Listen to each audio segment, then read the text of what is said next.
സന്തോഷിച്ചിറകിലേറാൻ, ചിരിയുടെ ഉയരങ്ങൾ താണ്ടാൻ once upon a time version 2.0 ഒരു പുതുമയാർന്ന എപ്പിസോഡിലേക്ക് എല്ലാ പ്രിയ പ്രേക്ഷകർക്കും സ്വാഗതം.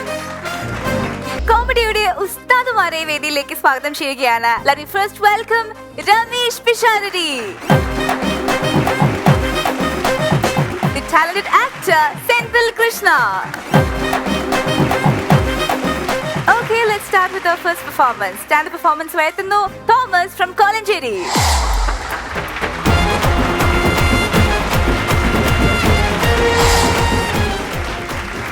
Hi Thomas, welcome. എവിടെ സ്വദേശം? കോലഞ്ചേരി, എറണാകുളം. കോലഞ്ചേരി. എന്ത് ചെയ്യുന്നു തോമസ്? ഞാൻ ബിടെക്കിന് പഠിക്കുന്നു. ബിടെക് പഠിക്കുന്നു. തോമസ് ബിടെക്കിന് പഠിക്കുന്നു. Hi Thomas bro. ബിടെക്കിന്റെ ഏത് വർഷം? ഞാനിപ്പോ തേർഡ് ഇയർ. ജയിക്കോ? പരീക്ഷ എഴുതിയിട്ടുണ്ട്. പ്രസക്തമായ ചോദ്യം. ശരി, ബിടെക് എന്തെങ്കിലും ആട്ടെ, ഇന്ന് ഇവിടെ കൈയടി മേടിച്ച് പൊരിക്കുവോ? തീർച്ചയായും. തീർച്ചയായും. അല്ല, ഒരു കാര്യം ചോദിക്കട്ടെ, സെന്തിലിട്ട് എന്താ പഠിച്ചേ? ഞാനോ? ഞാൻ MA ഹിസ്റ്ററി. പല മലയാളികൾക്കും സെന്തിൽ ഒരു ഗവൺമെന്റ് ഉദ്യോഗസ്ഥനാണെന്നൊന്നും അറിയില്ല. സെന്തില് ബസ് കണ്ടക്ടറാണ്, 5 വർഷം ജോലി ചെയ്തു. ഇപ്പൊ ഡേന പറഞ്ഞല്ലോ. എന്നാൽ സെന്തിലിനെ പോലെ തന്നെ ബസ് കണ്ടക്ടറായിട്ട് സിനിമയിൽ എത്തിയിട്ടുള്ള ഒരേ ഒരു നടനേ ഉള്ളൂ. അയാളുടെ പേര് രജനീകാന്ത് എന്നാണ്.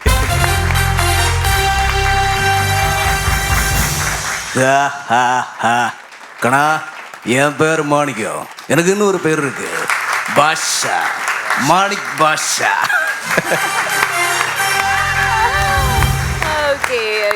അപ്പൊ പിൽക്കാലത്ത് നമുക്ക് സെന്റിലേറ്റിനെ അതുപോലെ വലിയ സൂപ്പർ സ്റ്റാർ ആയിട്ട് കാണാൻ സാധിക്കട്ടെ. ഓക്കെ, അപ്പൊ എന്തായാലും തോമസിന്റെ പെർഫോമൻസിലേക്ക് കടക്കാം. Over to his performance. All the best.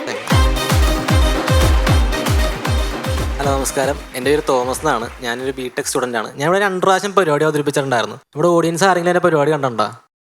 നീ കണ്ടിട്ടുണ്ടല്ലേ? നിനക്ക് ഇവിടെ നിന്റെ ജീവിതം മടുത്തില്ലേ? കാണാത്തവരുണ്ടെങ്കിൽ പേടിക്കണ്ട, ഇന്നത്തെ കൊണ്ട് മടുത്തോളും.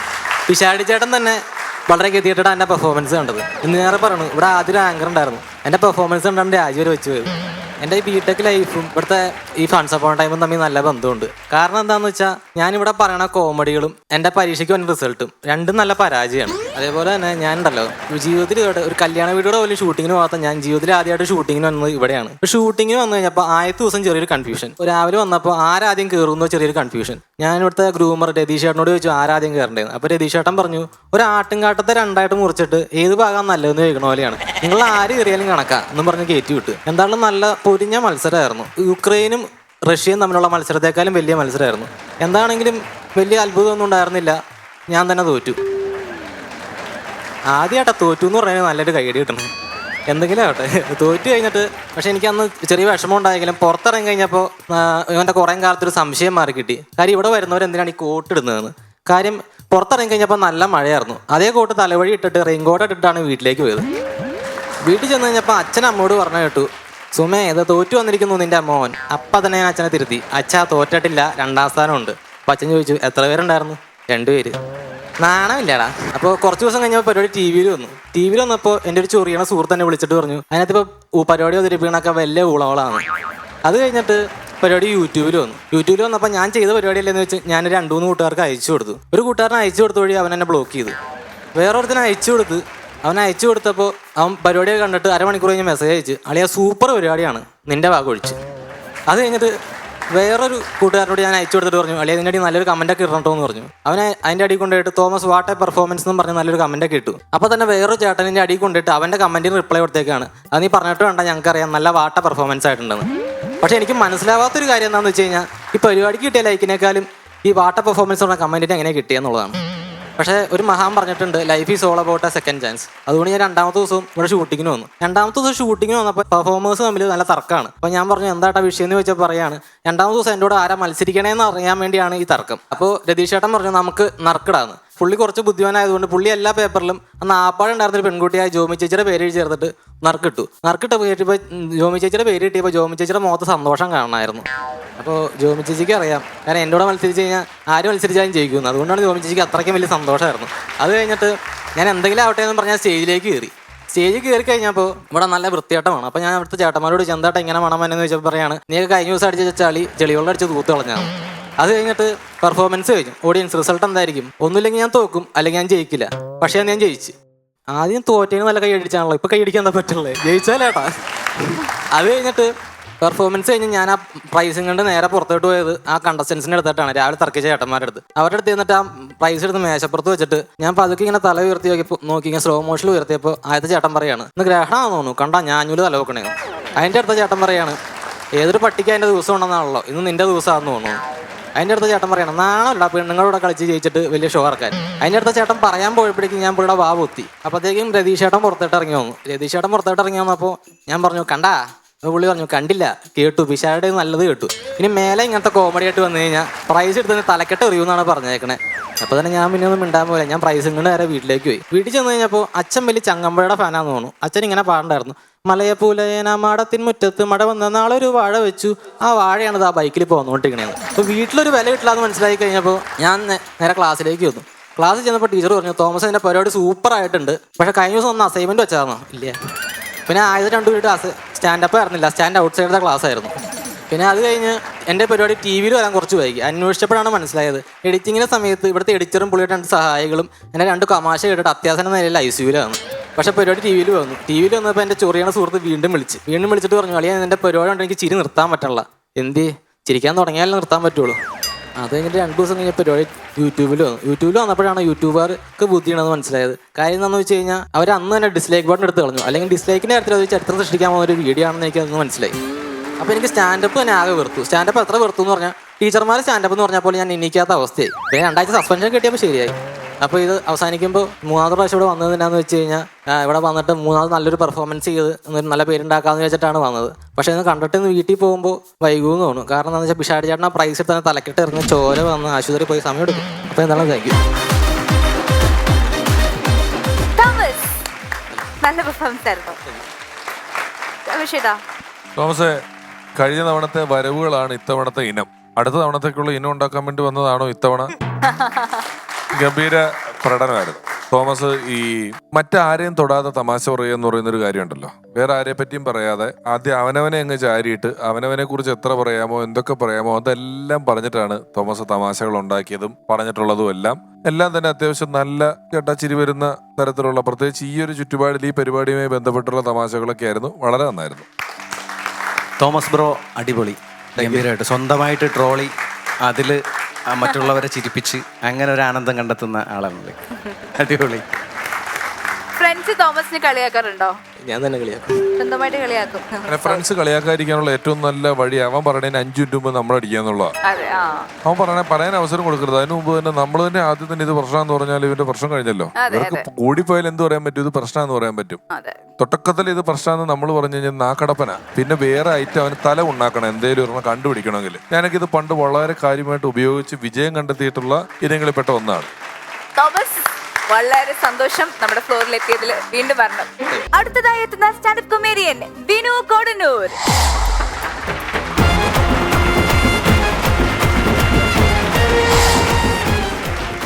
സ്വാഗതം ബിനു. Thank you. ഈ കോടന്നൂർ എന്ന് പറഞ്ഞ സ്ഥലം എവിടെയായിട്ട്? തൃശ്ശൂർ ജില്ലയിലാണ്. തൃശ്ശൂരിലാണ്.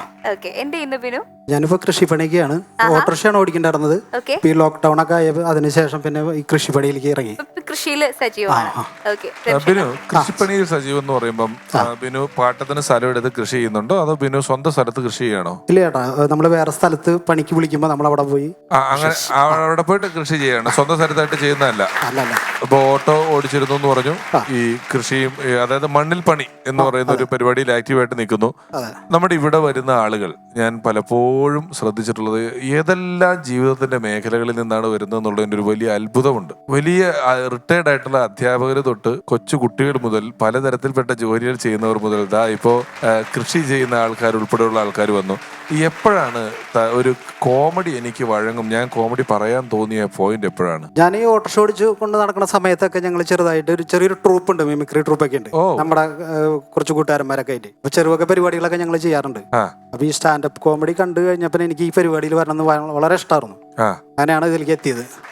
ഈ കൃഷിപ്പണി ചെയ്യുമ്പോഴാണോ മിമിക്രി ചെയ്യുമ്പോഴാണോ മനസ്സിനൊരു സന്തോഷം കിട്ടുന്നത്? രണ്ടും സുഖമാണ്. കൃഷിപ്പണി കഴിഞ്ഞിട്ട് അത് കഴിഞ്ഞിട്ട് നമ്മൾ ആ ഗ്യാപ്പിലാണ് നമ്മൾ ഈ മിമിക്രി പരിപാടിക്കൊക്കെ പോണത്. അപ്പൊ രണ്ടും ചെയ്യുമ്പോഴും മനസ്സിന് സുഖമുണ്ട്. പിന്നെ ഒരു സംഭവം ഉള്ളതെന്താ വെച്ചാല് എപ്പോഴായാലും കൃഷിക്ക് ഫലം കിട്ടാൻ കുറച്ച് താമസം എടുക്കും. മിമിക്രിക്ക് അപ്പം കിട്ടും. ഷോ തീരണതിന് മുമ്പ് വിളവെടുപ്പും കഴിയും. വിളവ് അപ്പം തന്നെ നമുക്ക് വിളവ് കാര്യം അറിയാൻ പറ്റും. കൃഷിക്ക് അങ്ങനെയൊന്നും അല്ല.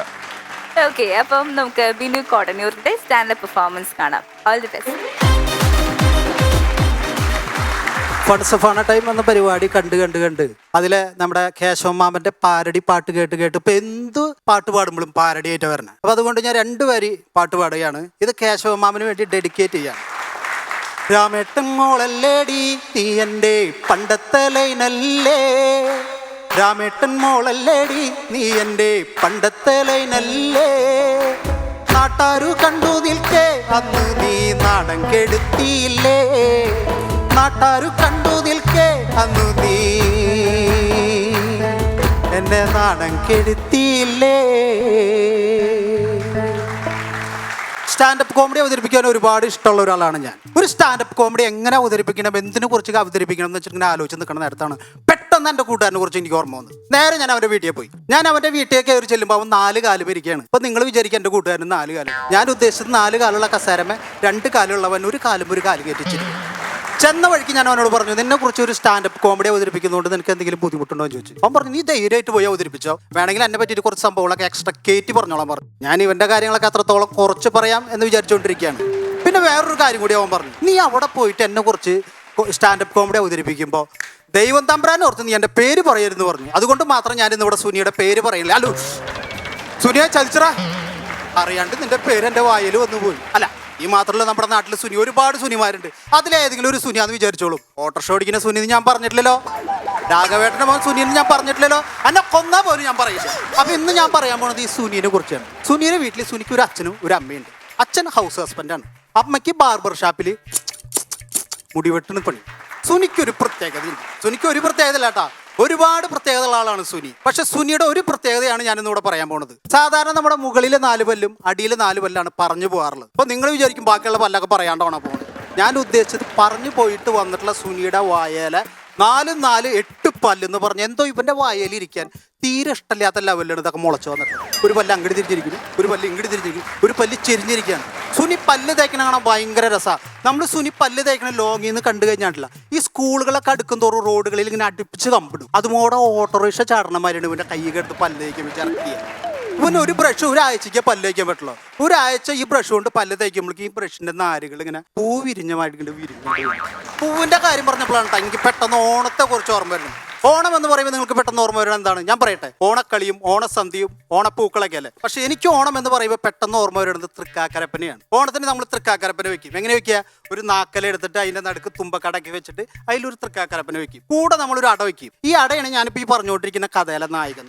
ഓണം സമയമൊക്കെ ആകുമ്പോൾ ഞങ്ങൾക്ക് ചെറിയ പരിപാടികളുണ്ട്. അതായത് ഒരു വീട്ടിലിരിക്കുന്ന തൃക്കാക്കരപ്പന അവരറിയാണ്ട് എടുത്തിട്ട് വേറെ വീടിന്റെ ഫ്രണ്ടിൽ കൊണ്ടുവന്ന് വയ്ക്കുക.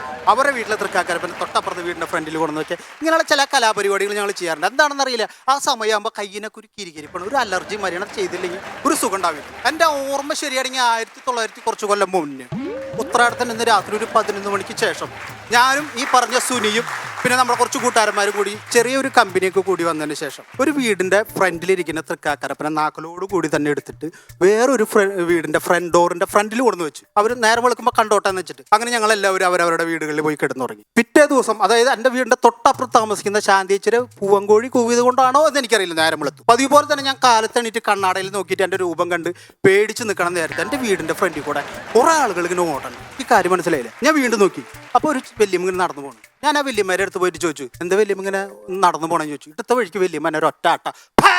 ഞാൻ നടന്നിട്ടുള്ള പോണേ, ഞാൻ ഓടിയിട്ടാ പോണേ. വല്യമ്മേരെ പ്രായം അനുസരിച്ച് ചിലപ്പോൾ വല്യമ്മ ഓടാവും. എനിക്കത് നടന്നു പോണേ മാതിരി തോന്നി. എനിക്ക് കാര്യം മനസ്സിലായില്ല. ഞാൻ ഈ ഓടിയ ആൾക്കാരെ പിന്നാലെ ഞാൻ ഓടി. ഇവരെല്ലാവരും ഓടിക്കൂടി ചെന്ന് നിന്നത് നമ്മളിതാ തലേ ദിവസം തൃക്കാക്കരപ്പനെ മാറ്റി വെച്ച വീടിന്റെ ഫ്രണ്ടിലാണ്. ഞാൻ നോക്കുമ്പോൾ അവിടെ പത്രക്കാരുണ്ട്, മാധ്യമ പ്രവർത്തകരുണ്ട്, ലോക്കൽ ചാനലുകാരുണ്ട്, പിന്നെ ഈ സാഫിൽ നിന്ന് കിട്ടുന്ന മൊബൈലും കൈ പിടിച്ച് കുറേ പിള്ളേർ നിൽക്കുന്നുണ്ട്. അതെന്തിനാന്ന് എനിക്ക് ഇപ്പോഴും മനസ്സിലായില്ല. എനിക്ക് എന്തൊരു വശപശക്ക് തോന്നി. ചിലപ്പോൾ ഞങ്ങൾ തലേ ദിവസം തൃക്കാക്കരപ്പന എടുത്ത് വെച്ചതിന് ശേഷം അവിടെ എന്തെങ്കിലും കള്ളന്മാർ കയറിണ്ടാവും, എന്തെങ്കിലും മോഷണം പോയിണ്ടാവും. ഇനി കുറച്ച് കഴിയുമ്പോൾ പോലീസുകാർ വരും, കൂടെ നായി ഉണ്ടാവും. ഞാൻ അത് ഉദ്ദേശിച്ചത് പോലീസ് നായരനുണ്ടാ. ഞാൻ നേരെ തലേ ദിവസം എൻ്റെ കൂടെ ഉണ്ടായിരുന്ന സുനിക്ക് ഫോൺ ചെയ്തു. ആ സുനിയ, നമ്മൾ ഇന്നലെ തലേ ദിവസം തൃക്കാരപ്പന എടുത്ത് വെച്ച് എൻ്റെ വീട്ടിൽ ആൾക്കാർ തടിച്ചു കൂടി ഉണ്ട്, എന്തോ പ്രശ്നം ഉണ്ടെന്ന് പറഞ്ഞു. സുനി എന്നോട് പറഞ്ഞു, നീ ആദ്യം പോയി കാര്യം എന്താണെന്ന് അറിയാൻ പറഞ്ഞു. ഈ തള്ളക്കോഴികൾ കോഴിക്കുഞ്ഞുങ്ങൾക്ക് തീറ്റ ചകയണ മാതിരി ഈ ആളുകളൊക്കെ ചകഞ്ഞു മാറ്റി ഞാൻ വീടിൻ്റെ ഫ്രണ്ടിൽ ചെല്ലുമ്പോൾ അവിടെ ശാസ്ത്രജ്ഞന്മാരും ഗവേഷകരൊക്കെ നിൽക്കണം. അതിലൊരു ശാസ്ത്രജ്ഞൻ ഒരു അട കൈ പിടിച്ചിട്ട് ക്യാമറയ്ക്ക് മുന്നിൽ നോക്കിയിട്ട് പറയുന്നുണ്ട് ഇത് പട്ടിയോ പൂച്ചയോ മനുഷ്യനോ കടിച്ചിട്ടുള്ള അടയല്ല, ഇത് ഏതോ നമ്മുടെ നാട്ടിലുള്ള ഒരു സാധനം കടിച്ചിട്ടുള്ള അടയല്ല എന്ന് പറഞ്ഞു. അപ്പൊ ഇത് നിങ്ങൾ ശ്രദ്ധിക്കേണ്ട വലിയൊരു കാര്യമെന്ന് പറഞ്ഞു. അന്നത്തെ പത്രത്തിലൊക്കെ വെണ്ടയ്ക്ക അക്ഷരത്തിൽ ഒരു വാർത്ത വന്നിട്ടുണ്ടായിരുന്നു, അന്യഗ്രഹത്തിൽ ജീവി കടിച്ചടാന്ന് പറഞ്ഞിട്ട്. സത്യം പറഞ്ഞു കഴിഞ്ഞാൽ ഇത് അന്യഗ്രഹത്തിൽ ജീവി കടിച്ചിട്ടുള്ള അടയല്ല. തലേദിവസം ഞങ്ങൾ തൃക്കാക്കരപ്പനെ മാറ്റി വെക്കുന്നതിന്റെ ഇടയിൽ കൊതിമൂത്തട്ടാണോ എന്ന് എനിക്കറിയില്ല, സുനി ആ അടയെന്ന് ഒരു കടി കടിച്ചതിൽ വെച്ചു. ഇത് അന്യഗ്രഹത്തിൽ ജീവി കടിച്ചിട്ടുള്ള അടയല്ല, ഇത് ഞങ്ങളുടെ സുഹൃത്ത് സുനി കടിച്ചിട്ടുള്ള അടയാണ്. Thank U.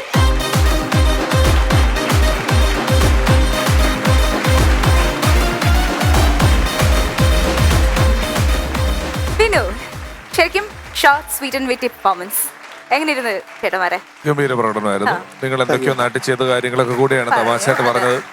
എന്റെ വീടിരിക്കുന്ന സ്ഥലത്ത് നിന്നും തലയോലപ്പറമ്പ് എന്ന് പറഞ്ഞ സ്ഥലത്തേക്ക് പോകാൻ 2 വഴികളാണുള്ളത്. ഒന്ന് വെട്ടിക്കാട്ടുമുക്ക് വഴി, ഒന്ന് മൂർക്കട്ട് വഴി. ഈ വെട്ടിക്കാട്ടുമുക്ക് വഴി പോകുന്നിടത്ത് ഒരു ലെവൽ ക്രോസ് ഉണ്ട്. അവിടെ പലപ്പോഴും അപ്രതീക്ഷിതമായി, കാരണം അവിടെ ഇപ്പോഴും സിംഗിൾ ലൈനാണ്, ഇടയ്ക്കിടയ്ക്ക് ഈ ഗേറ്റ് അടയ്ക്കും, നമ്മൾ കൃത്യസമയത്ത് എത്താറില്ല, അങ്ങനെയൊക്കെയുള്ള പ്രശ്നങ്ങളൊക്കെ ഉണ്ട്. എൻ്റെ ഒരു കൂട്ടുകാരന് പെണ്ണ് കാണാൻ പോകാനായിട്ട്, അപ്പൊ അവന്റെ വീട്ടുകാരൊന്നും വന്നിട്ടില്ല, അവരൊക്കെ വിദേശത്താണ്. അപ്പൊ പെണ്ണ് കാണാൻ പോകാനായിട്ട് എന്നെയും കൂടെ വിളിച്ചു. ഞാൻ അപ്പൊ ടി വിയിലൊക്കെ വരുന്നുണ്ട്. അപ്പൊ ടി വിയിലൊക്കെ വരുന്ന ആളെന്നുള്ള നിലയിൽ ഇവനൊരു ഗമയ്ക്കും കൂടെ വേണ്ടിയാണ് എന്നെ വിളിച്ചത്. വെറുതെ എന്നാ ശരി, എന്റെ സുഹൃത്താണ്, ഞാൻ പോവാന്നോർത്ത് ഞാൻ ഇവന്റെ കൂടെ പെണ്ണ് കാണാൻ പോകണം. ഞാനുണ്ട്, ബ്രോക്കറായിട്ടുള്ള ഒരു സ്ത്രീ ഉണ്ട് ഒരു കാറിൽ, ഈ ചെക്കനുണ്ട്, ചെക്കന്റെ വേറെ ഏതോ ഒരു ബന്ധത്തിൽപ്പെട്ട ഒരാളും കൂടെ ഉണ്ട്. അപ്പം വെള്ളൂർ വഴി പോകുമ്പം ഈ ഗേറ്റ് അടയ്ക്കാനുള്ള സാധ്യത ഉള്ളത് കൊണ്ട് ഞാൻ ഇങ്ങനെ പോകുന്ന വഴിക്ക് പറഞ്ഞു ചിലപ്പോൾ അട കിട്ടും എന്ന് ഞാൻ പറഞ്ഞു. ഇത് കഴിഞ്ഞ് ആ പെണ്ണ് വീട്ടിൽ ചെന്ന് പെണ്ണ് കാണാൻ ചടങ്ങ് തുടങ്ങിക്കഴിഞ്ഞപ്പം ഈ ഒരു തിന്നാൻ ഇലയുടെ കൊണ്ടുവന്ന് വെച്ചു. നമ്മൾ തിന്നാ പോലെ ഇതിനിടെ ഞാൻ അവിടെ വലിയ ടി വിക്കാരനൊക്കെ ആയിട്ട് ഇരിക്കുക. അപ്പൊ ഈ ബ്രോക്കർ ചേച്ചി പറയാം, ആണ്ടേ വരുന്ന വഴിക്ക് രമേശ് പറഞ്ഞതേ ഉള്ളൂ ചിലപ്പോ അട കിട്ടുമെന്ന്, കിട്ടിയില്ലേ, സന്തോഷമായില്ലേ എന്ന് എന്നോട്. നിങ്ങളുടെ അടക്കഥ കേട്ടപ്പം അതാണ് ഓർമ്മ വന്നത്. ഗംഭീരമായി കേട്ടാ. അടിപൊളി. ഓക്കെ, പിന്നെ നല്ല പെർഫോമൻസ് ആയിരുന്നു. Thank you so much. മനോഹരമായ ഒരു പെർഫോമൻസിന് ശേഷം വീണ്ടും നമ്മൾ once upon a time version 2.0 തിരിച്ചെത്തിയിരിക്കുകയാണ്. Welcome back everyone. Diana madam, അതെ, ഓർഡർ ചെയ്തില്ലേ ബിരിയാണി? ഇല്ല, അപ്പുറത്ത് കൊടുത്താൽ മതിയായിരുന്നല്ലോ. അല്ല, എവിടെ അതും ബിരിയാണി? നമസ്കാരം. നമ്മളെ ഇവിടെ ഇത്രയും പ്രൊട്ടക്ഷൻ ഫുഡ് നമ്മളെല്ലാരും ഒന്നിച്ച് കഴിക്കുമ്പോ ഡയാന ഡയറ്റിംഗ് എന്ന് പറഞ്ഞ് റൂമിൽ പോയിരുന്നത് തന്നെ ബിരിയാണി തന്നെയാണ്. അല്ല, അറിഞ്ഞില്ലാട്ടോ ഓർഡർ ചെയ്ത് കഴിക്കുന്ന കാര്യം. അങ്ങനെയല്ല, നമുക്ക് അത് മോശമല്ലേ ഡയാനെ? നമ്മളെല്ലാരും ഒന്നിച്ചിരുന്നല്ലേ ബ്രേക്കിന് ഭക്ഷണം കഴിക്കുന്നത് അല്ലേ രാജാവണി? വളരെ വളരെ മോശമായി പോയത്. ഞാൻ ഇത്രയും പ്രതീക്ഷയില്ല. ഒരു ഒന്നുമില്ലെങ്കിൽ നമ്മൾ ഒരേ നാട്ടുകാരാണ്, എന്നിട്ട് ഒറ്റയ്ക്ക് ബിരിയാണി ഓർഡർ ചെയ്ത് തിന്നുക. അയ്യോ, ഒരെണ്ണല്ല 3 ഉണ്ട്, 3 ബിരിയാണി ഉണ്ട്. ഡയാന ഇല്ലെങ്കിൽ ഞാൻ ദയനെ തെറ്റിദ്ധരിച്ചാണ് കേട്ടോ. സൂപ്പർ. 3 ബിരിയാണി നമുക്ക് 3 കൂടെ ഓർഡർ ചെയ്തത്. അയ്യോ, പുള്ളിക്കാർക്ക് ഓർഡർ ചെയ്തല്ല, പുള്ളിക്കാർക്ക് ഒരു ബിരിയാണി ഓർഡർ ചെയ്തോളൂ. പക്ഷെ ഇന്ന് കടയുടെ വാർഷികം ആയതുകൊണ്ട് ഒരു ബിരിയാണി ഓർഡർ ചെയ്താൽ 2 ബിരിയാണി ഫ്രീയാ, അങ്ങനെ ഓർത്താണ്, അല്ലാണ്ട് ഓർഡർ ചെയ്തതല്ല. ശരി, എന്നാല് നമ്മുടെ ഷൂട്ട് ശരി. ചേട്ടനെ കാണാൻ നേരിട്ട് കാണാൻ കഴിഞ്ഞാൽ സന്തോഷം. അതെ, ഞാൻ ഈ ഡയാന മേഡത്തിന്റെ അഡ്രസ്സ് തപ്പിയിട്ട് ഈ പരിസരം മുഴുവനും നടന്നു. ഇവിടെയും ഷൂട്ടിംഗ് എന്നുള്ള സംഭവം സത്യം പറഞ്ഞ ഞാൻ ആദ്യമായിട്ടെ ഷൂട്ടിംഗ് കാണുന്ന. ടി വി കാണുമ്പോ ഭയങ്കര, പക്ഷെ ആദ്യമായിട്ടാ കാണുന്ന. ചേച്ചിനെ കാണാൻ പറ്റിയത് നമ്മുടെ കടയിൽ എപ്പോഴും വെക്കിയ പരിപാടി. സാറിനൊക്കെ നമ്മുടെ വീട്ടിലൊക്കെ ഭയങ്കര നമ്മുടെ ഹോട്ടലിലെ കുക്ക് പൈസ കിട്ടിയതല്ലേ? പൈസ മേഡം തന്നു. സാറിനെ ഞാൻ കണ്ടെന്ന് പറഞ്ഞ ഞങ്ങളുടെ ഹോട്ടലിലെ കുക്ക് ഉണ്ടല്ലോ, എന്റെ കൈ പിടിച്ച് ഉമ്മയ്ക്കും, അത്രക്ക് ഇഷ്ടമാണ് സാറേ. പടമൊക്കെ ചാലക്കുടിക്കാരൻ ചങ്ങായി തങ്കണ്ട. അതെ, ഈ ഇതൊക്കെ നമ്മൾ ഒറിജിനലായിട്ട് മേടിക്കുന്ന സാധനമാണ്. ഈ അല്ല, നമ്മള് റെന്റിന് എടുത്തിട്ട് ഷൂട്ടിങ്ങിന് വേണ്ടി റെന്റിന് എടുക്കുന്നതായിട്ട് വരും. നമ്മൾ ഇതിനു വേണ്ടി മാത്രം എടുക്കണല്ലേ? നമ്മുടെ കടയുടെ ഫ്രണ്ടിലൊക്കെ ലൈറ്റ് ഒക്കെ ഇതിന് വെക്കണം. ശരി, ഓക്കെ. പക്ഷെ സാറേ, എന്തോ ചോദിക്കണോണ്ട് ഒന്നും വിചാരിക്കരുത്. എന്താ, നമ്മൾ ആദ്യമായിട്ട് നിങ്ങൾ വലിയ ആൾക്കാർ പറഞ്ഞല്ലോ. ശരി, എന്നാ ഈ സാറിനൊക്കെ ഇതിന് എത്ര കാശൊക്കെ കിട്ടും? അത് അങ്ങനെയല്ല, ഒരു ദിവസത്തിന്റെ അത് പിന്നെ സംസാരിക്കാം. അറിയാലോ, നിങ്ങളിപ്പോ വേറെ ജോലി ചെയ്യുന്നു, ഞാൻ വേറെ സാറിന്റെ പുതിയ പടമൊക്കെ സിനിമയിലൊക്കെ അഭിനയിച്ച് കഴിഞ്ഞപ്പോ ശരിക്കും നല്ല പൈസ കിട്ടുമല്ലോ. നമ്മള് ഡെലിവറിയുടെ അതിനനുസരിച്ച് അടിസ്ഥാനത്തിൽ നമുക്ക് പൈസ ഉണ്ട്. ചോദിച്ചില്ലായിരുന്നു.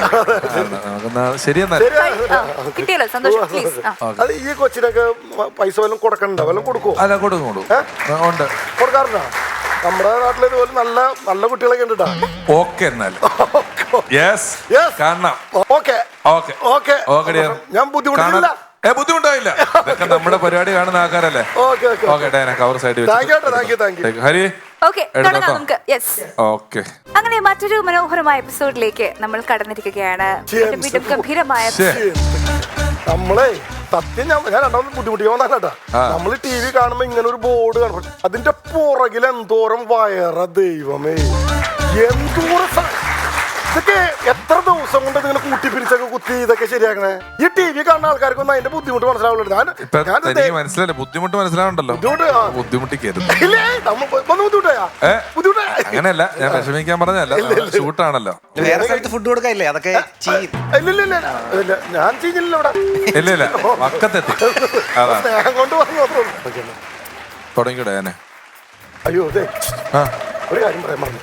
ആ ബിരിയാണി നിങ്ങളോട് ചൂടാവല്ലോ പറഞ്ഞു, ചൂടാറിനേക്കാൻ മുമ്പ് ബിരിയാണി കഴിക്കണം. ബിരിയാണി മോശം, കടക്കി കുറ്റം പറയരുത്. ഞാൻ ബൈക്കിന്ന് പറയുകയാണ്. നമ്മള് റേറ്റിംഗ് ഇടും, 5 സ്റ്റാർ അടിക്കും, 5 സ്റ്റാർ റേറ്റിംഗ് തരും. കേട്ടാ, പിന്നെ നിങ്ങളുടെ ഇതില് നമ്മുടെ കടയെ കുറിച്ചൊക്കെ പറയുകയാണെങ്കിൽ ബുദ്ധിമുട്ടായില്ല.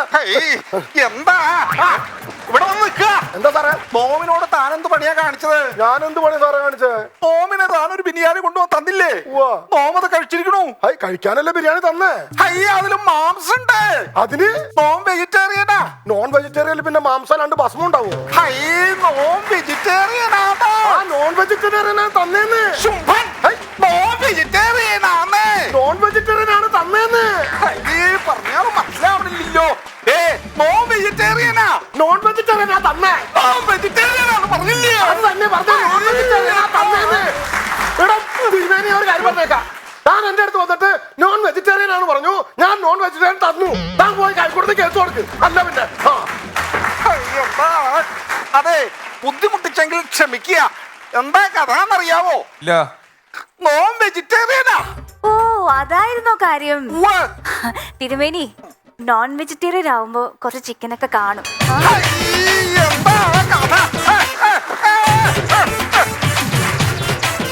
Once upon a time version 2.0 അടുത്ത special segment the excellence award. Excellence അവാർഡിൽ നമ്മുടെ അതിഥിയായിത്തിരിക്കുന്ന താരം തീർച്ചയായിട്ടും മലയാളികൾക്ക് ഏറെ പ്രിയങ്കരിയായ ഒരു കലാകാരിയാണ്. She is a very senior artist. ഹാസ്യകലാലോകത്തും മിനി സ്ക്രീനിലും ബിഗ് സ്ക്രീനിലും ഒക്കെ തിളക്കമാർന്ന സംഭാവനകൾ, പെർഫോമൻസുകൾ നൽകി മലയാളികൾ ഏറെ ഇഷ്ടപ്പെടുന്ന the one and only Thesni Khan.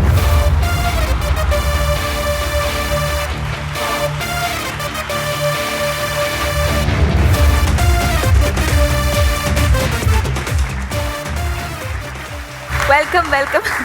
തെസ്നീത, നമസ്കാരം. ചേച്ചി നമസ്കാരം. നമസ്കാരം. ഒരുപാട് പേർ ഈ വേദിയിൽ വന്ന് നമ്മളുടെ ചെറിയ ആദരവൊക്കെ ഏറ്റുവാങ്ങിയിട്ടുണ്ട്. പക്ഷെ ഞാൻ ഇടയ്ക്ക് ഇങ്ങനെ ആലോചിക്കും, ചില ആളുകൾ വരുമ്പോൾ അത് അവരെക്കാൾ കൂടുതൽ നമ്മളുടെ പരിപാടിക്കുള്ള ഒരു ആദരവാണ്. അവരുടെ സാന്നിധ്യം തന്നെ നമ്മുടെ പരിപാടിക്കുള്ള ഒരു ആദരവാണ്. അത്തരത്തിലൊരാളാണ് തെസ്നീത. മിമിക്രിയുടെ ആരംഭകാലം മുഴുവൻ മിമിക്രിയിൽ ഒരു സ്ത്രീ ആവശ്യമുണ്ടെങ്കിൽ ഏതെങ്കിലും ഒരു ആണ് പെൺവേഷം കിട്ടുകയുള്ളൂ. ജുബയുടെ മുകളിലൊരു ഷോൾ എടുത്തിട്ട് പെണ്ണാവും. പിന്നെ കുറച്ചുകൂടെ നല്ല പെൺവേഷങ്ങൾ വന്നു. എന്നാൽ എന്റെ അറിവിൽ സധൈര്യം ഇത്രയധികം ആളുകളുള്ള ഒരു മേഖലയിൽ വന്ന് മികച്ച പ്രകടനം കാഴ്ചവെച്ച് ഒറ്റയാൾ പോരാട്ടം നടത്തി വന്ന ഒരു ഹാസ്യ കലാകാരി തെസ്നീതയാണ്. തെസ്നീതയാണ് അത് തുടങ്ങിയത്, അതിലൊരു സംശയവുമില്ല. പിന്നെ സിനിമകൾ എടുത്തു കഴിഞ്ഞാല് മലയാള സിനിമ എന്നും എക്കാലത്തും എണ്ണുന്ന മികച്ച ക്ലാസിക്കുകൾ, സൂപ്പർ ഡ്യൂപ്പർ ഹിറ്റുകളായിട്ടുള്ള സിനിമകൾ. എനിക്ക് ഗോഡ് ഫാദറിൽ ഇല്ലേ, ഗോഡ് ഫാദർ എന്ന് പറഞ്ഞാൽ മലയാളത്തിൽ ഏറ്റവും കൂടുതൽ നാൾ ഓടി, ആയിക്കോട്ടെ, ഏറ്റവും കൂടുതൽ കാലം ഓടിയ സിനിമ, മലയാളത്തിൽ ഏറ്റവും കൂടുതൽ തിയേറ്ററിൽ ഓടിയ സിനിമ ഗോഡ് ഫാദർ ആണ്. 425 ദിവസം കണ്ട് തിയേറ്ററിൽ ഓടിയ സിനിമയാണ്. അതില് ഭാഗമാണ് വൈശാലി പോലെയുള്ള വൈശാലി പോലെയുള്ള ചിത്രത്തില് ആ വള്ളം തുഴഞ്ഞു പോകുന്ന പാട്ടിലും അല്ലാതെയും വൈശാലിയുടെ തോഴിമാരില് തെസ്നീതയുണ്ട്. ഡെയ്സിയിലുണ്ടോ ചേച്ചി? ഡെയ്സി എന്ന് പറയുന്ന 88 ഡെയ്സി എന്ന് പറയുന്നത്. അപ്പൊ ഞാൻ പറഞ്ഞ സിനിമകള് ഗോഡ് ഫാദർ, വൈശാലി, ഡെയ്സി, ഇങ്ങനെ നമ്മള് ഒരു പ്രൊഫൈൽ എടുത്താൽ പറഞ്ഞു പോകുന്ന സിനിമകളെല്ലാം മലയാള സിനിമയെ കുറിച്ച് ഒരു പുസ്തകം എഴുതിയാൽ ഒരിക്കലും ഒഴിവാക്കാൻ പറ്റാത്ത സിനിമകളാണ്. ആ സിനിമകളുടെ എല്ലാം ഭാഗമായിട്ടുള്ള ഒരാളാണ് നമ്മുടെ തെസ്നീത എന്ന് പറയുന്നത്.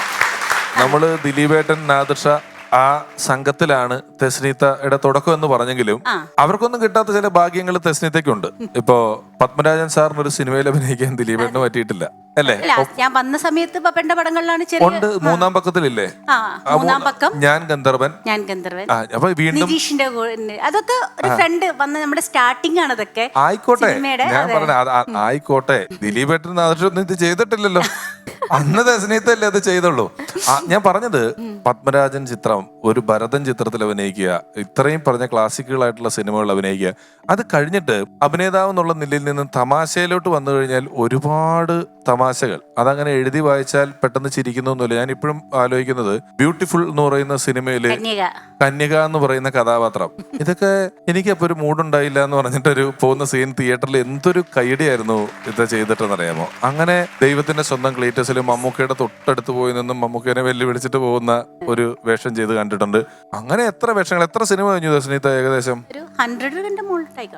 100-ലധികം സിനിമകൾ കഴിഞ്ഞിട്ടുണ്ട്, 150 സിനിമ കഴിഞ്ഞിട്ടുണ്ട്, ടെലിവിഷൻ പരമ്പരകളുണ്ട്. എവിടെ കൊണ്ട് നിർത്തിയാലും, ഒരു ടിവിയിലെ കോമഡി ഷോ ആയിക്കോട്ടെ ഓക്കെ, സ്റ്റേജിലായിക്കോട്ടെ ഓക്കെ, സിനിമ ആയിക്കോട്ടെ ഓക്കെ, എവിടെ കൊണ്ട് നിർത്തിയാലും ഏറ്റവും ഗംഭീരമായിട്ടുള്ള പെർഫോമൻസ് കാഴ്ചവെക്കുന്ന ആളാണ് തെസ്നിത്ത.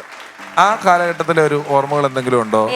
ഈ പത്മരാജൻ ഭരതൻ കാലഘട്ടത്തിലെ തെസ്നിത്തയുടെ ആ സമയം എന്ന് പറയുന്നത് സിനിമയിൽ എങ്ങനെയെങ്കിലും മുഖം കാണിക്കുക, ഒന്ന് വെറുതെ ഒരു പ്രൊഫഷനായിട്ട് എടുക്കണം എന്നൊന്ന് ആഗ്രഹിച്ചു വന്നതല്ല സത്യം പറഞ്ഞ. ഡെയ്സി എന്ന് പറഞ്ഞ മൂവി ചെയ്ത് കഴിഞ്ഞപ്പോ കൊള്ളാലോ, സ്കൂൾ സ്റ്റുഡന്റ് ആണ്, ലൗഡേൽ സ്കൂളാണ്, പ്രതാപ് ബോത്തനാണ് ഡയറക്ടർ, പിന്നെ അശോക് കുമാർ വലിയ ക്യാമറമാൻ, ഇന്ത്യ കണ്ട ഏറ്റവും വലിയ ക്യാമറമാൻ അശോക് കുമാർ, പുള്ളിയാണ് ക്യാമറമാൻ. പിന്നാണെങ്കിൽ സിനിമയിലെ ഏറ്റവും വലിയ ലെജൻസ് തന്നെ പറയാം, പ്രൊഡ്യൂസേഴ്സ് BBK മേനോൻ, ഹരി പോത്തൻ, ഇവരൊന്നും സത്യത്തിൽ നമുക്ക് അങ്കിളെന്നൊക്കെ വിളിച്ച് നടക്കുന്ന സമയമാണ്. നമുക്കറിയില്ല ഇവരൊക്കെ വലിയ ആൾക്കാരാണ്. ഇവരുടെ മുമ്പിലൊക്കെ ഇങ്ങളെ ഗുഡ് മോർണിംഗ് എന്നൊക്കെ പറഞ്ഞു പോകും. ഇപ്പൊക്കെ കണ്ട ഇങ്ങനെ നിൽക്കും നമ്മള്. അപ്പൊ പിന്നീട് ആലോചിക്കുമ്പോഴാണ് നമുക്ക് ഞാൻ ഇങ്ങനെ വിചാരിക്കുന്നത്, ഷോ ഇത്രയും വലിയൊരു ക്രൂവിന്റെ കൂടെയാണോ പണ്ട് വർക്ക് ചെയ്തത്. പിന്നെ പിന്നെ പിന്നെ പിന്നെ കുറെ പടങ്ങൾ കഴിഞ്ഞപ്പോഴാണ് ഭരതൻ സാറിന്റെ പടത്തിലൊക്കെ അഭിനയിച്ചിട്ടുണ്ടോ എന്നൊക്കെ പറയുമ്പോഴോ ഇവരൊക്കെ ഇത്ര വലിയ ആൾക്കാരാണല്ലേ എന്ന്. അല്ല, ഞങ്ങളെ സംബന്ധിച്ച് ഇപ്പൊ നിങ്ങൾ അത്ര വലിയ ആൾക്കാരാണ് എന്ന് പറയുന്ന പോലെ ഞങ്ങള് പക്ഷെ വരുമ്പോ തെസ്നീത്തൊക്കെ എത്ര വലിയ ആളാണെന്ന് അറിഞ്ഞു തന്നെയാണ് വരുന്നത്. ഞാനൊക്കെ വരുന്ന തുടക്കത്തില് തെസ്നീത്ത ഈ പറഞ്ഞ പ്രൊഫൈലൊക്കെ ഉള്ള ഒരാളാണ്. നമ്മൾ വരുമ്പം ആദ്യ കാലങ്ങളിലൊക്കെ തെസ്നീത്തയായിട്ടുള്ള പരിപാടികള്, TV പരിപാടിയുടെ ഷൂട്ടിങ് എന്നൊക്കെ പറഞ്ഞു കഴിഞ്ഞാൽ അന്നും പലർക്കും ഞാൻ കണ്ടിട്ടുണ്ട് പുതിയ ആളുകളോടൊരു പെരുമാറ്റവും, ഒപ്പത്തിനുള്ള ആളോടൊരു പെരുമാറ്റവും, വലിയൊരാളോടൊരു പെരുമാറ്റവും അങ്ങനെയുണ്ട്. ഈ ഭരതൻ സാറിനെ കണ്ടപ്പോ എന്താ സാറേ എന്ന് പറഞ്ഞ് പോയെന്ന് പറഞ്ഞ പോലെ തന്നെ നമ്മൾ വരുമ്പോഴൊക്കെ തെസ്നീത്തയ്ക്ക് എല്ലാവരോടുമുള്ള പെരുമാറ്റമൊക്കെ ഒരുപോലെ തന്നെയാണ്. അത് ഞാനൊക്കെ അനുഭവിച്ചിട്ടുണ്ട്. കാരണം നമ്മൾ വരുന്ന സമയത്തെക്കുറിച്ച് ഞാൻ പറയുന്നത്, ഇപ്പൊ തെസ്നീത്ത വന്ന സമയത്തെക്കുറിച്ച് പറഞ്ഞ പോലെ ഞാനൊക്കെ വരുമ്പം തെസ്നീത്ത വലിയ ആർട്ടിസ്റ്റാണ്. നമ്മൾ ഒന്നിച്ച് പല കോമഡി പരിപാടികളൊക്കെ ചെയ്യുമ്പം അത് ഞാൻ കുറച്ച് മുമ്പ് സീനിയർ ആണ്, ഒരുപാട് വയസ്സിന് മൂത്തതായതുകൊണ്ട് തോന്നാണ് വലിയ ആർട്ടിസ്റ്റാണ്. വലിയ ആർട്ടിസ്റ്റ് ഇപ്പോഴും ആയിട്ടില്ല. ഇപ്പോഴും സത്യം പറഞ്ഞാൽ ഒരു സ്കിറ്റ് ചെയ്താൽ ഇറക്കുന്ന ആളാണ് ഞാൻ. ഇപ്പോഴും സ്റ്റേജിൽ കയറി കഴിഞ്ഞാൽ ഡയലോഗ് മറക്കോ, ഈ പിഷു ആണല്ലോ കൂടെ, പിന്നെ മോനാണല്ലോ കൂടെ എന്നൊക്കെ പറഞ്ഞിട്ട് ഇങ്ങനെ ഭയങ്കര ഒരു ടെൻഷൻ ഉണ്ടാവാറുണ്ട്. അത് വേണം നമുക്ക് എപ്പോഴും. ഇപ്പോഴും ABCD യിലേക്ക് ആയിട്ടില്ല സത്യം പറഞ്ഞാല്. അങ്ങനെ നിക്കണം നമ്മൾ ഇപ്പോഴും. എല്ലാം തികഞ്ഞിട്ട് ഒന്നും ആയിട്ടില്ല. പിന്നെ എന്തോ ഭാഗ്യം കൊണ്ടാണ് ചെറിയ റോളുകൾ അന്ന് ക്ഷമിച്ചും അന്ന് സഹിച്ചും ഒക്കെ നിന്നത് കൊണ്ട് മാത്രമാണ് ഇപ്പോഴും ഇങ്ങനെ നിൽക്കാൻ സാധിക്കുന്നതാണ്. ഇപ്പോഴും ഇങ്ങനെയല്ല, അന്നത്തേനേക്കാൾ കൂടുതലെന്ന് വേണേ പറയാവുന്ന അവസ്ഥ തന്നെയാണ്. 2000-ന് ശേഷം, കാര്യസ്ഥന് ശേഷമാണ് ഞാൻ കുറച്ചും കൂടിയും സിനിമയിലൊന്ന് സജീവമായത്. ഒരുപാട് സിനിമകൾ അതിനുശേഷം ചെയ്തിട്ടുണ്ട്. തെസ്നീത്തയെ പറ്റി പറയുമ്പോൾ തെസ്നീത്തയുടെ വാപ്പ ഞാൻ കണ്ടിട്ടില്ല, പക്ഷെ അദ്ദേഹം വലിയൊരു മജീഷ്യൻ ആയിരുന്നു. അലിഖാൻ എന്നല്ലേ, പ്രൊഫസർ അലിഖാൻ എന്ന് പറയുന്ന മജീഷ്യൻ ആയിരുന്നു. ഉമ്മ ഞങ്ങളുടെ കൂടെയൊക്കെ ഇടയ്ക്ക് ഇങ്ങനെ പരിപാടിക്കൊക്കെ ഉണ്ട്. ഉമ്മ ഒരു കഥാപാത്രമാണ്. കാരണം ഉമ്മ ഒരാളെയും അയാളുടെ പേര് വിളിക്കില്ല. പേര് തെറ്റിച്ച് വിളിക്കുന്നതിന്റെ ഹൈലൈറ്റ് ആണ് പുള്ളിക്കാരൻ. എല്ലാരെയും, അതായത് ഗിന്നസ് പക്രുവിനെ ഗിന്നസ് കുക്കുംബർ എന്നാണ് വിളിക്കുന്നത്. അത് തമാശക്കല്ല, തെറ്റി വിളിക്കുള്ളൂ. ടിനി ടോമിനെ റിമി ടോമിന്ന്, റിമി ടോമിനെ ടിനി ടോം എന്നാണ് വിളിച്ചോണ്ടിരിക്കുന്നത്. എന്നെ പിഷാരടി എന്നല്ല വിളിക്കുന്നത്, ശങ്കരാടി എന്നാണ് വിളിക്കുന്നത്. ശങ്കരാടി വന്നോ എന്നൊക്കെ ചോദിക്കും. ഈ ഇടയ്ക്ക് നടൻ സിദ്ദിഖയുടെ മോന്റെ കല്യാണത്തിന് നിൽക്കുമ്പോൾ ടൊവിനോ വന്നപ്പോ നൊവേന വന്നോ എന്ന് ടൊവിനോനെ പറ്റി ചോദിക്കുന്നുണ്ട്. ജോൺ ബ്രിട്ടാ സാറിനെ ഒരിക്കൽ ബ്രിട്ടാനിയ ഡിക്രൂസ് എന്ന് വിളിച്ച ആളാണ്. അങ്ങനെയൊക്കെ വിളിക്കുന്ന. ഇപ്പം സിദ്ദിഖ് സാറിന്റെ മോന്റെ കല്യാണത്തിന് പോയപ്പോ അവിടെ TG രവി സാർ ഉണ്ടായിരുന്നു. അപ്പൊ നമ്മുടെ ഒക്കെ വളരെയധികം നമുക്കൊക്കെ ഒരുപാട് ഇഷ്ടമുള്ള ഒരാളാണല്ലോ TG രവി സാർ. അപ്പൊ ഞാൻ സാറ് സുഖാണോ, എങ്ങനെ ഇരിക്കുന്നു? അപ്പൊ തന്നെ ഉടനെ തന്നെ ബാക്കിൽ നിന്ന് എന്റെ മമ്മി പറഞ്ഞത് അറിയാലോ, മമ്മി എന്നിട്ട് TG രവി സാർ ഇങ്ങനെ വയസ്സായല്ലോ, നന്ദു പൊതുവാൾ എന്ന് പറഞ്ഞ നന്ദു പൊതുവാളിന് വയസ്സായല്ലോ എന്ന് പറഞ്ഞു. പിന്നെ ചില കാര്യങ്ങളില് തെസ്നീത്തയുടെ അമ്മ ഒരു അത്ഭുതമാണ്. കാരണം ഒരു TV പരിപാടിയുടെ ഷൂട്ടിങ്ങിന് പോകാൻ രാവിലെ കാറ് വിട്ടിട്ട് ഞാൻ കയറി, ധർമ്മജൻ കയറി, ഇനി തെസ്നീത്തയും കൂടി കാറ് കയറിയിട്ട് വേണം നമുക്ക് ഷൂട്ടിങ്ങിന് പോകാൻ. അപ്പൊ കാർ തെസ്നീത്തയുടെ വീടിന് മുന്നിലെത്തിയപ്പോൾ തെസ്നീത്തയുടെ ഉമ്മ കാത്തുണ്ട്. ഞങ്ങൾ പുറത്ത് ചെന്നിട്ട് ധർമ്മനും ഞാനും കൂടെ പഴയ പ്ലാസ്റ്റിക് ചെരുപ്പ് കുപ്പി പാത്ര കൊടുക്കാനുണ്ടോ ഈ ഭാഗത്തുനിന്ന് ഇല്ല എന്ന് പറഞ്ഞു. കൊടുക്കാനുണ്ടോ ഇല്ല. സാധാരണ ഒരു 10 പ്രാവശ്യം കൊടുക്കാനുണ്ടോ എന്ന് ചോദിച്ചാൽ ആരായാലും ഡോറ് തുറന്നു നോക്കി ആരടാ കുറെ നേരം ആയാലും ചോദിക്കില്ലേ, 20 പ്രാവശ്യം ഇല്ല എന്ന് പറഞ്ഞിട്ട് നിങ്ങൾ പറഞ്ഞ നിങ്ങളുടെ മോളെയും കൊണ്ട് പോവാണെന്ന് പറഞ്ഞു. ധർമ്മം പറഞ്ഞാ നിങ്ങളുടെ മോളെയും കൊണ്ട് ഞങ്ങൾ പോവാണെന്ന് പറഞ്ഞു. അപ്പൊ തന്നെ ആരടാ എന്റെ മോളെ കൊണ്ടുപോകുമ്പോ ഷൂട്ടിങ്ങിന് പോകാനെന്നും പറഞ്ഞ് ചാടി വന്നിട്ടുണ്ട്. ചേച്ചി ഹ്യൂമർ ക്യാരക്ടർ ചേച്ചി ഇഷ്ടം പോലെ ചെയ്തിട്ടുണ്ടല്ലോ. അപ്പോൾ അഭിനയ പ്രാധാന്യമുള്ള ക്യാരക്ടറുകൾ ഏതെങ്കിലും ഞാൻ സമ്മതിക്കില്ല. ഹ്യൂമറിന് അഭിനയ പ്രാധാന്യമൊക്കെ ഉണ്ട്. ഹ്യൂമറും അഭിനയിക്കുവാണല്ലോ. ഹ്യൂമർ ഇല്ലാത്ത വേഷം. ഹ്യൂമർ തീരെ ഇല്ല. പക്ഷെ ആൾക്കാർ ചിരിച്ചോ ഇല്ലെന്ന് അറിയില്ല. അത് ട്രിവാൻഡ്രം ലോഡ്ജാണ്. ഞാൻ ജീവിക്കുക പോലെ ആയിരുന്നു അതിൻ്റെ അകത്ത്. അത് സത്യത്തിൽ ആ ഒരു കന്യകാമേനോന്റെ ജീവിതമാണ്. സ്വന്തം ഭർത്താവിന് വേണ്ടിയിട്ടാണ് കന്യകാമേനോൻ അങ്ങനെ പോണത്. ലാസ്റ്റ് കന്യകാമേനോൻ രക്ഷപ്പെടും, കാറായി. അപ്പോഴാണ് ജയസൂര്യ അറിയുന്നത് ബാക്കിൽ ഭർത്താവ് ഉണ്ട്, പുറകിൽ കാണിച്ചു കൊടുക്കുന്നത്. പുള്ളിക്ക് കാറിന്റെ പുറകിൽ പുള്ളിനെ ഇരുത്തി ഞാൻ ഭയങ്കര സെറ്റപ്പായിട്ട് പോകുമ്പോഴാണ്. അപ്പം അതൊരു വലിയൊരു നല്ലൊരു, പക്ഷെ ആ കഥാപാത്രം എന്ന് പറയുന്നത് ഒരുപാട് എക്സ്പോസ് ഒന്നും ചെയ്യാത്ത, സാധാരണ അങ്ങനത്തെ കഥാപാത്രങ്ങൾ എന്ന് പറയുമ്പോൾ ഒരുപാട് എക്സ്പോസ് ഒക്കെ ചെയ്തിട്ടല്ലേ ആർട്ടിസ്റ്റുകൾ റെഡിയാവാ. പണ്ടൊക്കെ അങ്ങനെയാണല്ലോ. പക്ഷെ ഇതില് ചുരിദാറൊക്കെ ഇട്ട് വളരെ സിമ്പിൾ ആയിട്ടുള്ള ഒരു കന്യകാമേനോനായിരുന്നു. അതിൽ കൂടുതലും അഭിനയിക്കാനായിരുന്നു പ്രാധാന്യം. കഥാപാത്രമായിരുന്നു അതിനകത്ത്. അങ്ങനെ തിരികെ കയറ്റിയ കഥാപാത്രം അല്ല അത്. അതൊരു ഉള്ള കഥാപാത്രമായിട്ട് നമുക്ക് ഫീൽ ചെയ്യുന്ന ഒരു ക്യാരക്ടറായിരുന്നു ചെയ്തിട്ടുണ്ടായിരുന്നത്. തെസ്നീത്തയുടെ വേറെ കാര്യം, നമ്മൾ ഷോയ്ക്കൊക്കെ പോയ വല്ല വീടുകളിലൊക്കെ ചെന്ന് ഇരുന്ന് കഴിഞ്ഞാൽ അവിടുത്തെ കുട്ടികളെ ആദ്യം കയ്യിലെടുക്കുക തെസ്നീത്തയായിരിക്കും. കാരണം തെസ്നീത്തയ്ക്ക് ചെറിയ ചില മാജിക് ഐറ്റംസ് ഒക്കെ അറിയാം. ചില 50 പൈസ എടുത്തു ഇങ്ങനെ വെച്ച് കാണാണ്ട് പോയി, എന്നിട്ട് 50 പൈസ പിന്നെ എടുത്തു കൊടുത്തു. ഇങ്ങനെയൊക്കെയുള്ള ചില പരിപാടികളൊക്കെ ചെയ്യുന്ന ഒരാളാണ്. അത് ഫാദർ മജീഷ്യൻ ആയതുകൊണ്ട് ചെറുപ്പം മുതലേ മാജിക് ഒക്കെ അറിയാം. കണ്ണുകെട്ടി മോട്ടോർ സൈക്കിൾ ഓടിക്കുകയും അങ്ങനെയൊക്കെ ചെറിയ ചെറിയ കാര്യങ്ങളൊക്കെ ചെയ്തിട്ടുണ്ട്. അപ്പൊ അപ്പൊ പ്രൊഫഷണൽ ആയിട്ട് ഞാൻ മാജിക് എടുത്തിട്ടില്ല. ഇതുപോലെ നിങ്ങളെ രസിപ്പിക്കാൻ എന്തെങ്കിലും ചെറിയ ഐറ്റം ഒക്കെ ചെയ്യാന്നല്ലാതെ പ്രൊഫഷണൽ ആയിട്ട് എടുക്കാൻ കുറെ നമ്മൾ സാമ്പത്തികമായിട്ട് ഒരുപാട് നമ്മൾ ഇതിൽ മുതലിറക്കണം. എന്നാൽ മാത്രമേ നമുക്കിത് പ്രൊഫഷണൽ ആയിട്ട് കൊണ്ടുപോകാൻ സാധിക്കുള്ളൂ. അസിസ്റ്റൻസ് വേണം, ലൈറ്റ്സ് ഭയങ്കര ലൈറ്റ് വേണം, അങ്ങനെ ഭയങ്കര സെറ്റപ്പ്, മ്യൂസിക്, അങ്ങനെ. അതുകൊണ്ട് ഒരിക്കലും ആ മാജിക് ഞാൻ പ്രൊഫഷണൽ ആയിട്ട് എടുക്കുക. കാരണം മാജിക് കൊണ്ട് ഒന്നും നേടിയിട്ടില്ല എൻ്റെ ഫാദർ. മാജിക് ആയിരുന്നു എല്ലാം, മരണം വരെ. അപ്പം ഒന്നും മാജിക് കൊണ്ട് നേടാത്ത ഒരാളുടെ മോളാണ് ഞാൻ. ഈ അഭിനയം കൊണ്ടാണ് എന്തെങ്കിലുമൊക്കെ ജീവിതത്തിൽ വന്നത്. ഇപ്പം മാജിക് പ്രൊഫഷനായിട്ട് ഇട്ടില്ല എന്ന് പറഞ്ഞു, പക്ഷെ എന്നാലും ചേച്ചി ചെറിയ ചെറിയ മാജിക് പെർഫോമൻസുകൾ സ്റ്റേജിൽ ചെയ്തിട്ടുള്ള കഥകൾ ഞാൻ പറഞ്ഞു കേട്ടിട്ടുണ്ട്. അപ്പൊ മാജിക് മാത്രമാണോ, ഡാൻസും ചെയ്യില്ലേ? ഡാൻസ് എവിടെ ചെന്നാലും 4 കാലിൽ വീഴണല്ലോ. അപ്പൊ ഒന്ന് പാട്ടോ ഡാൻസോ എന്തെങ്കിലും നമ്മുടെ കയ്യിൽ എപ്പോഴും. അത് കൊച്ചിൻ കലാഭവനിലെ ഡാൻസർ ആയിരുന്നു ഞാൻ. അത് ട്രൂപ്പിലുണ്ടായിരുന്നു അച്ഛന്റെ കൂടെ ഒരുപാട് നാള്. ജയറാമേട്ടൻ, ഞാന്, സൈനുക്ക, പ്രസാദേട്ടൻ, ഞങ്ങളെല്ലാരും ഒരുമിച്ചാണ് പ്രോഗ്രാമിന് പോവാറുള്ളത്. അപ്പൊ അവിടുത്തെ ഡാൻസിന്. ചേച്ചി ആദ്യം സിനിമയിലേക്കാണോ വന്നത് അതോ ഈ ഹാസ്യകലാവേദികളിലേക്കാണോ? ഫസ്റ്റ് സിനിമയാണ്. ബിക്കോസ് സിനിമയിൽ കാണുമ്പോൾ ഭയങ്കര ചെറുപ്പമാണ് ആ സമയത്ത്, ഭയങ്കര കുഞ്ഞായിരുന്നു ആ സമയത്ത്. 14 വയസ്സ് വന്നാണ്. നമ്മള് പത്മരാജന്റെ പടത്തിൽ അഭിനയിച്ചു, ഭരതൻ സാറിന്റെ പടത്തിൽ അഭിനയിച്ചു എന്നൊക്കെ പറയുമ്പോ ഒന്നും പറഞ്ഞ് മറ്റേ ഇല്ല, അതിലൊക്കെ വളരെ ചെറുപ്പക്കാരിയാ. അതെ അതെ. അപ്പൊ മിമിക്രി ചെയ്യാറുണ്ടോ? മിമിക്രി എന്ന് പറഞ്ഞാൽ ഞാൻ അന്ന് ആരെയും അനുകരിക്കില്ലായിരുന്നു, സൗണ്ട് ഒന്നും എടുക്കില്ല, എനിക്കറിയില്ലായിരുന്നു. ഞാൻ അന്ന് കുറെ കഥാപാത്രങ്ങളാവും. അതായത് അരിശ്രീ അശോകന് ഞാൻ എപ്പോഴും മിമിക്രിയിൽ അമ്മൂമ്മയും അപ്പൂപ്പനെ ആവുള്ളൂ, നരിയൊക്കെ ഇട്ടിട്ട്. ആ ഒരു സ്കിറ്റിൽ തന്നെ ഞാൻ മോളും ഞാൻ തന്നെയാണ്. ആ സ്കിറ്റിൽ തന്നെ ആരുടെങ്കിലും ഒരാളുടെ ഭാര്യയും ഞാൻ തന്നെയാണ്. അങ്ങനെ മാറി മാറി മാറി ചെയ്യുള്ളൂ. പിന്നെ ഇപ്പൊ കുറെ നാൾക്ക് ഇങ്ങോട്ട് ഷീലാമ്മ, അതായത് ഷീലാമ്മയുടെ കൂടെ ഞാൻ മിസ്റ്റർ മരുമകൻ എന്ന് പറഞ്ഞൊരു മൂവി ചെയ്തു. അപ്പൊ ഷീലാമ്മയുടെ കുറെ മാനറിസും കാര്യങ്ങളൊക്കെ. അപ്പൊ ഷീലാമ്മയുടെ സൗണ്ട് ഒക്കെ ഇടക്ക് ആരെങ്കിലും പറഞ്ഞാലൊക്കെ ഒന്ന് എടുക്കും. ഞാനും ഒരാൾ അത് ആയിക്കോട്ടെ, കുഴപ്പമില്ല.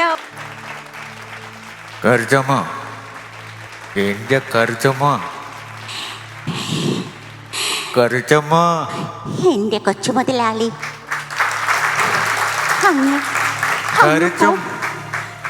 ഇവിടെ നിക്കില്ലേ, തുറക്കാര് കണ്ടാ പിന്നെ പ്രശ്നമാകും. അങ്ങ് പോ. അങ്ങനെ പറയില്ലേ കരുത്തമ്മ. കരുത്തമ്മ പോയാൽ ഞാൻ ഈ കടാപ്പുറത്ത് കിടന്ന് പാടി പാടി പാടി പാടി വലിയൊരു ഗായകനാവും കരുത്തമ്മ. എന്റെ കൊച്ചു മുതലാളി, അങ്ങ് പോ. തുറക്കാര് കണ്ടാ പിന്നെ പൊറുക്കൂല. പോ പോ. പഴയ ഷീലാമ്മയുടെ ശബ്ദമാണിത്. ഇപ്പം അനുകരിക്കുന്നവരെല്ലാരും ശീലാമ്മയ്ക്ക് ഇതൊന്നും മാറ്റം ഒരുപാട് വന്നിട്ടുണ്ട്. ഇപ്പം വേറൊരു ടോണിൽ ഇപ്പം നമ്മളെ കണ്ടാ വിളിക്കാം ഹായ് സുഖാനോ എന്ന് അങ്ങനെ ഒരു ടോണാണ്. പണ്ട് ഒരു ഇതൊക്കെ ഉണ്ട്. അതാണ് ഇപ്പം. പണ്ട് എപ്പോഴും ഇങ്ങനെ ഒരു ദീർഘശ്വാസം വിടലും താഴ്ത്തോട്ട് ഇറക്കലും ഇതൊക്കെയാണ് പണ്ട്. അങ്ങനെ ഒരു മാറ്റം വന്നു. വളരെ ഗംഭീര. ഞാൻ തെസ്നീത്ത് അനുകരിക്കുന്ന ആദ്യമായിട്ട് കാണുകയാണ്. നന്നായോ? അടിപൊളി, ഗംഭീരമാണ്. ഇനി എന്തായാലും ഞങ്ങൾക്ക് വേണ്ടി തെസ്നീത്ത് കൈവച്ച്. അപ്പൊ ഇനി ചെറിയൊരു ട്രിക്ക്, ഇത് കുട്ടികൾക്കൊക്കെ രസമുള്ള ഒരു കുഞ്ഞു സാധനമാണ്. പക്ഷെ ഈ മാജിക് എന്ന് പറയുന്നത് ഒരു ഇന്റർനാഷണൽ ആർട്ടാന്ന് എല്ലാവർക്കും അറിയാം. ഏത് ഭാഷക്കാർക്കും മനസ്സിലാവുന്ന ഒരു ആർട്ടാണ് ആണ് മാജിക്. മാജിക്കിന്റെ ട്രിക്ക് മനസ്സിലാക്കി കഴിഞ്ഞാൽ ഇത്രയും ഇഷ്ടമില്ലാത്തൊരു സംഗതി വേറെ ഉണ്ടാവില്ല. അപ്പൊ അതാണ് ട്രിക്ക്. ആർക്കും പറഞ്ഞു കൊടുക്കരുത്. മാജിക് ചെയ്യുമ്പോൾ ചേച്ചി എപ്പോഴെങ്കിലും ഈ ട്രിക്ക് പാളി പോയിട്ടുണ്ടോ? എനിക്ക് പണ്ടൊരു സംഭവം നടന്നിട്ടുണ്ട്. അത് അൽനാസറിൽ വെച്ചിട്ട് ദുബായിൽ. അത് ബാലേന്ദ്രമേനോൻ ഷോ ആയിരുന്നു. സംതിങ് സ്പെഷ്യൽ എന്നാണ് ഷോയുടെ പേര്. അപ്പൊ ഞാൻ മാജിക് ആണ് ചെയ്യുന്നത്. അന്ന് ഞാൻ അത്ര വലിയ തസ്നീക എന്ന് പറഞ്ഞറിയാനല്ല, പ്രൊഫസർ അലിഖാന്റെ മോളിൽ നിന്ന് ദുബായിൽ എല്ലാവരും അറിയുള്ളൂ. കാരണം ഉപ്പച്ചി അവിടെ ഒരുപാട് മാജിക് ഒക്കെ നടത്തിയതുകൊണ്ട്. അപ്പൊ ഫസ്റ്റ് അൽനാസർ എന്ന് പറയുന്നത് ഇങ്ങനെ സ്റ്റെപ്പായിട്ടാണ് ആൾക്കാർ ഇരിക്കുന്നത്. ഇങ്ങനെ ബാൽക്കണിയൊക്കെ ഉണ്ട് അവിടെ ഇങ്ങനെ ഇരിക്കാൻ. അപ്പോൾ അവിടെ വെച്ചിട്ട് ഞാൻ അവിടുത്തെ ഒരു പാകിസ്ഥാനിയാണ് ലൈറ്റൊക്കെ ശരിയാക്കുന്നത്. അപ്പൊ ഞാൻ ചെയ്യുന്നത് ഫസ്റ്റ് ഡാൻസിങ് സ്റ്റിക്ക് എന്ന് പറഞ്ഞ ഐറ്റമാണ്. ഒരു സ്റ്റിക്ക് ഇങ്ങനെ കൊണ്ടുവന്ന് എറിയും, ആ സ്റ്റിക്ക് അങ്ങനെ വായുവിൽ നിൽക്കും. പിന്നെ നമ്മൾ ഡാൻസ് ചെയ്യുന്ന അനുസരിച്ച് ഈ സ്റ്റിക്ക് ഇങ്ങനെ ഡാൻസ് ചെയ്യും. ഭയങ്കര രസമാണ്. അത് ഒരു ലൈറ്റ് ഒക്കെ കുറച്ച് ഡിമ്മാക്കിയിട്ടാണ് ചെയ്യേണ്ട ഐറ്റമാണ്. അപ്പൊ ആദ്യമേ പാകിസ്ഥാനി അയാളോട് പറഞ്ഞിട്ടുണ്ട് ലൈറ്റ് ഒക്കെ ഒന്ന് കുറച്ച് ഡിമ്മാക്കണം ഈ ഐറ്റം. ബീനയാണ് എൻ്റെ അസിസ്റ്റന്റ്. ബീന ട്രെയിൻ കൊണ്ടൊക്കെ ഇങ്ങനെ വരും. ഞാൻ ശൂന്യതയിൽ നിന്ന് ഒക്കെ എടുക്കുന്ന ടവൽസ് ഒക്കെ എടുക്കുന്ന സമയത്ത് ബീനയാണ് വന്നിട്ട് ട്രെയിൽ വന്നിട്ട് അതൊക്കെ എന്നെ ഹെൽപ്പ് ചെയ്യാറ്. ബീന ആന്റണി കേട്ടോ. അപ്പൊ അങ്ങനെ ഇരിക്കുന്ന സമയത്ത് ബീന വന്ന് നിൽക്കും. ബീന ഭയങ്കര ഷൈനിട്ട് മാജിക് അല്ലേ, ഭയങ്കര ഗമയിലൊക്കെ ഇങ്ങനെ വന്ന് നിൽക്കാണ്. ഡാൻസിങ് സ്റ്റിക്ക് തുടങ്ങി, മ്യൂസിക് ഇട്ടു, എല്ലാ ആൾക്കാരൊക്കെ ഭയങ്കര കയ്യടി. സ്റ്റിക്ക് ഞാനിങ്ങനെ എറിഞ്ഞു, സ്റ്റിക്ക് അവിടെ നിന്നു, ഭയങ്കര കയ്യടി. അപ്പൊ സമാധാനം. അപ്പൊ ബീന ഞാൻ മേറ്റ് എന്നൊക്കെ പറഞ്ഞു. അത് കഴിഞ്ഞ് പിന്നെ ഡാൻസ് ചെയ്യാൻ തുടങ്ങി ഇങ്ങനെ തുടങ്ങിയപ്പോ പാകിസ്ഥാനിക്ക് ഇത് ഭയങ്കര അത്ഭുതമായി തോന്നി. ഇയാൾ ലൈറ്റൊക്കെ കൂടെ അങ്ങനെ ഇട്ട് കഴിഞ്ഞതോട് കൂടിയിട്ട് ബാൽക്കണിയിൽ ഇരിക്കുന്ന ആൾക്കാർക്ക് മനസ്സിലായി നൂലുണ്ടെന്ന്.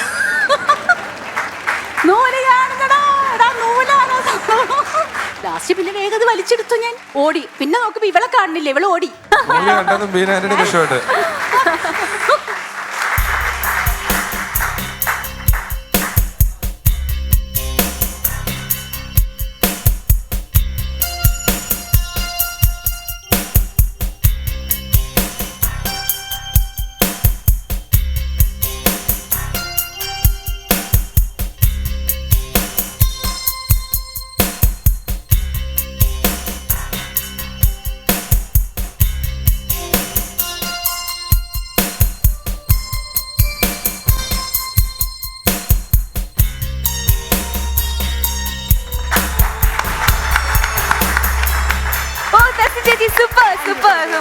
അത് ഞാൻ ഇങ്ങനെ നോക്കി നിൽക്കായിരുന്നു, അത് എന്തെങ്കിലും കണ്ടുപിടിക്കാൻ പറ്റും. പക്ഷേ അടുത്ത് നിന്നിട്ട് മനസ്സിലായില്ലല്ലോ. അതാണ് മാജിക് എന്ന് പറയുന്നത്. ചേച്ചി അറിഞ്ഞില്ല, ആരും പറഞ്ഞില്ല. ടെസ്റ്റ് ശരിക്കും ഒരു ഓൾറൗണ്ടർ ആണ്. കാരണം അഭിനയം ഉണ്ട്, കോമഡി ഉണ്ട്, മാജിക് ഉണ്ട്, ഡാൻസ് ചെയ്യും, പിന്നെ പാട്ട് പാടും അല്ലേ? കുറച്ചൊക്കെ തീർച്ചയായിട്ടും പാടും. അങ്ങനെ വലിയ പാട്ടുകാരിയല്ല. പാട്ട് പാടും എന്നൊക്കെ പറയുമ്പോ നമ്മള് മാജിക്കിന്റെ ഭാഗമായിട്ടൊരു പാട്ട് പാടിയും കൂട്ടെ. അതെ അതെ.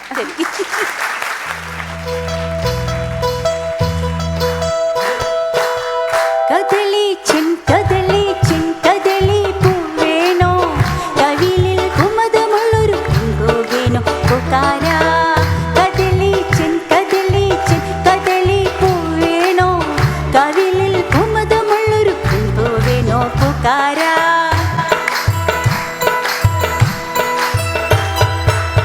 മുകളിൽ ജില്ല ജില്ല തന്നെ ജിങ്കരമോടെ മുകിൽ പോ ജിങ്കിരമോടി മുകിൽ പൂ വിടർത്തും പൊൻകൊടി കീഴേ വരലേ നിർമ്മലമാലി തരില്ലേ താമരത്താലി തയ്യാറ താരേ. കദളി ചെങ്കദളി ചെങ്കദളി പൂവേണോ, കവിളിൽ കുമുദമുള്ളൊരു പെൺപൂവേണോ പുകാര. അപ്പോൾ സാന്നിധ്യം കൊണ്ട് നമ്മുടെ ഷോ അനുഗ്രഹിച്ച ടെസ്റ്റ് ചേച്ചിക്ക് ഞങ്ങളുടെ ഒരു എളിയ സ്നേഹാദരം നൽകാൻ ആഗ്രഹിക്കുന്നുണ്ട്. ടെസ്റ്റ് ചേച്ചിക്ക് അത് നൽകാനായിട്ട് ചെന്തിലേട്ടനെയും രമേശിനെയും സ്റ്റേജിലേക്ക് ക്ഷണിക്കുന്നു പ്ലീസ്.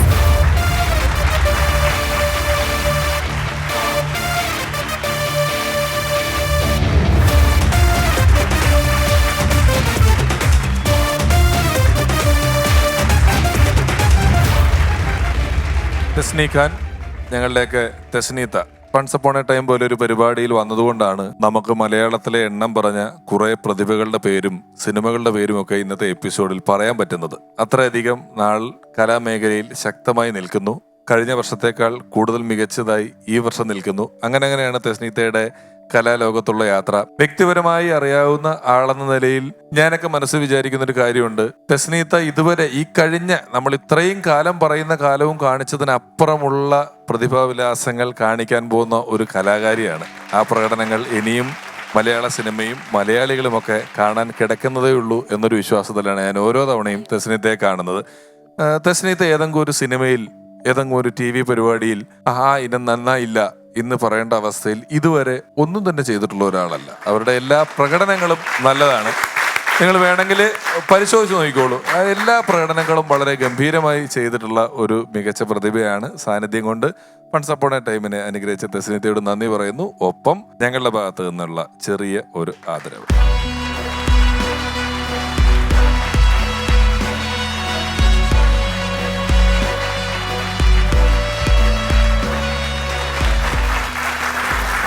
നിന്ന് ബിനു, കോലഞ്ചേരിയിൽ നിന്നും തോമസ്, ഇവർ രണ്ടുപേരുമാണ് ഇന്ന് പെർഫോം ചെയ്തത്. ഇവരിൽ ആരാണ് ദി ബെസ്റ്റ് പെർഫോമർ നമുക്ക് കണ്ടുപിടിക്കാം. രണ്ടുപേരെയും സ്റ്റേജിലേക്ക് സ്വാഗതം ചെയ്യുന്നു, പ്ലീസ്.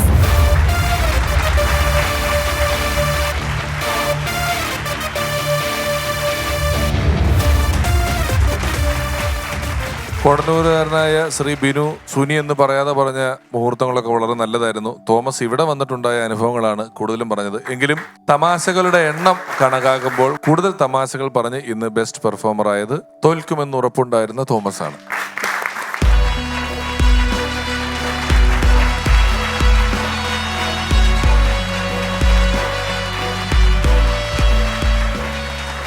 തമാശകളും രസകരമായ നിമിഷങ്ങളും നിറഞ്ഞ ഫൺസ് അപ്പോൺ എ ടൈം വേർഷൻ 2.0 ഇന്നത്തെ എപ്പിസോഡ് ഇവിടെ പൂർണ്ണമാവുകയാണ്. വീണ്ടും അടുത്ത എപ്പിസോഡിലൂടെ കാണാം. Until then, bye.